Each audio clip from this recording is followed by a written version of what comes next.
घमंडी बकरी और बकरी का नाम फेनी।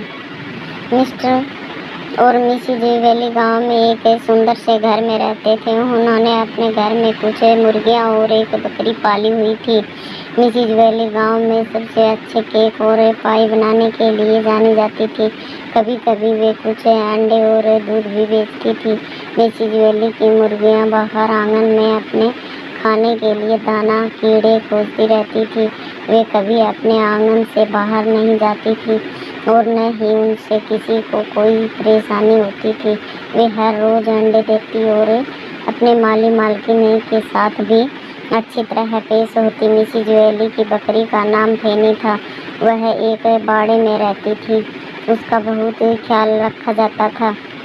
उसे भरपेट भोजन भी मिलता था। वह अपने आप पर बहुत घमंड करती थी क्योंकि उसे बहुत लाड दुलार मिलता था, और जबकि मुर्गियों के और कोई खास ध्यान नहीं दिया जाता था।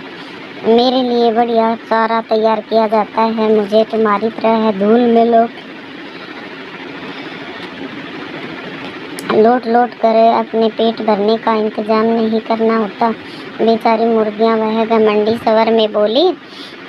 मुर्गियां अक्सर उसकी बात सुनकर अनसुना कर देती, पर एक दिन मुर्गियों की रानी मेलो को उस पर गुस्सा आ गया। वह और बोली, अपनी बकवास बंद कर फेनी, तुझे बाड़े में बंद कर रखा जाता है और जबकि हम बड़े मज़े से बाहर घूमते हैं, क्योंकि मिसिज वेली जानती है कि हम पर भरोसा किया जा सकता है, जबकि तू तो यहाँ वहाँ भटकती और नई मुसीबत खड़ी कर देगी।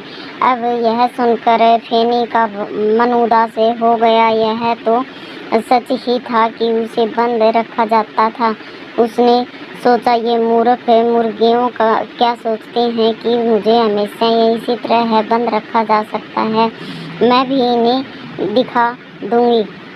यह एक दिन जब मिस्टर और मिसिज वेली बाहर गए हुए थे तो फेनी के बाड़े का दरवाज़ा खुला रह गया। उसने इसे धक्का दे कर खोला और आंगन में निकल आई। मैं मूर्ख मुर्गियाँ सोचते हैं कि मैं बाहर आकर अपना खाना नहीं तलाश सकती। मुझे पूरी उम्मीद है कि मुझे खाने के लिए बहुत कुछ मिल जाएगा, फेनी ने सोचा।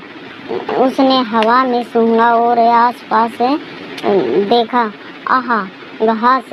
इसके बाद वह मिस्टर वेली के बाग की घास खाने लगी, जिससे पर वे अपनी जान छिड़कते थे। इसके बाद फेनी को फूलों की रंग बिरंगी क्यारियाँ दिखाई दी और वह उन्हें भी चरने लगी।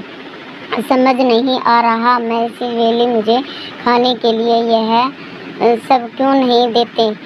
यह तो चारे से भी ज़्यादा स्वाद है, फेनी ने सोचा।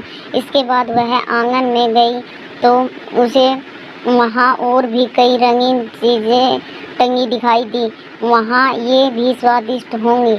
वाह, ये भी स्वादिष्ट होंगी, मैं इन्हें भी खा कर देखती हूँ, उसने सोचा और वहाँ टंगे कपड़े खाने लगी। मुर्गियाँ जब सब कुछ चुपचाप देखती रही। जब मिस्टर और मिसिज वेली वापस आए तो वे अपने घर का नज़ारा देखकर तंग रह गए। मेरा बगीचा, मिस्टर वेली चिल्लाई। हाय, सारे कपड़े, मिसिज वेली चिल्लाई। तभी उन्हें फेनी दिखाई दी, जो बड़े मज़े से उनके पति की धुली हुई कमीज की बाह चबा रही थी। ओह डियर, यह तो हमारी बकरी का काम है। उसने घर का कितना नुकसान कर दिया है, उन्होंने अपने पति से कहा। इसके बाद फेनी को फिर से बाड़े में ठूंस दिया गया और अब उसे कभी बाहर नहीं आने दिया जाता। धन्यवाद।